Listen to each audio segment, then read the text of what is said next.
आज मेरे 3 दिन का जो छोटा अनशन था उसका समापन भी था।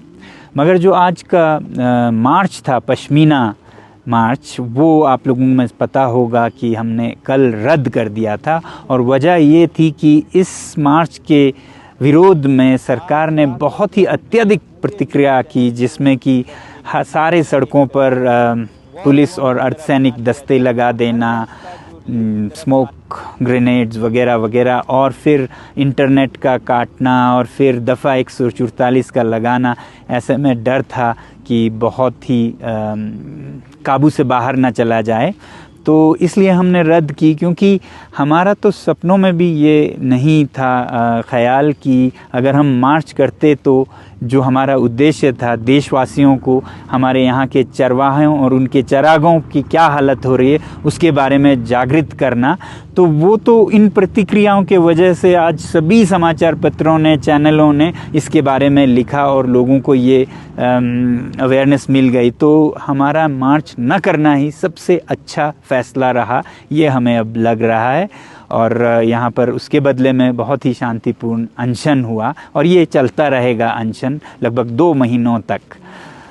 अब ये जो मार्च की बात थी, इसमें हमने ये दिखाना था कि कितना ज़मीन हमारे चरवाहों का चला गया है।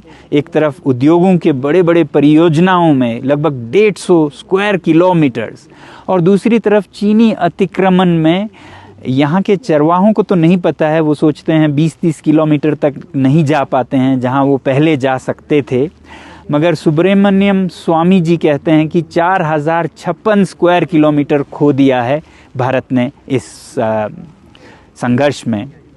ऐसे ही हमारे कुछ चरवाहे भाई बहन जो उन गांवों से हैं जहां पर ये सब प्रत्यक्ष हुआ, उनके अनुसार, उनके आंखों देखी एक पढ़े लिखे चरवाहे डाडुल जी ने इस तरह से कहा है। I am standing around 80 kilometers away from the actual border, and Changlung Kongma, Changlung Yokma, Alpha 3, these are the valleys which is known for Tibetan antelope and bosmotus. And if these valleys are still with us, why we as an Indian cannot go there anymore?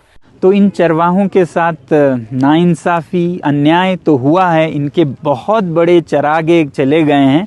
दूसरी तरफ भारत की ज़मीन चली गई है, और ऐसा नहीं है कि हमारे सैनिक जवाब देने के लिए सक्षम नहीं थे। मैं तो कहूँगा हमारे सैनिक सदा से मुंह तोड़ जवाब देने के लिए सक्षम थे और सक्षम हैं, मगर उनकी मजबूरी ये हुई कि हमारी सरकार, हमारे नेताओं ने कुछ भी नहीं हुआ है, कोई नहीं आया है, 1 इंच भी नहीं गया है, जब ऐसे बयान दिए तो फिर सेना के हाथ बंद गए। वो करें तो कैसे कोई कार्रवाई करे जब कुछ हुआ ही नहीं है।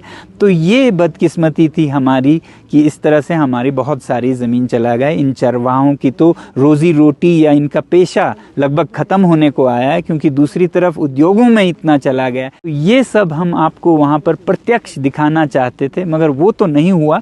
मगर जो भी हो, इसकी जानकारी पूरे देशवासियों में फैल गई है, इसका हमें खुशी भी है। और खुशी इसलिए है कि आगे से हम ऐसा न करें, आगे से भारत की 1 इंच भी सच में कहीं ना जाए। ये भारत अखंड रहें और इसकी सीमाएं बहुत ही सुदृढ़ रहें, ऐसी हमारी आशा है।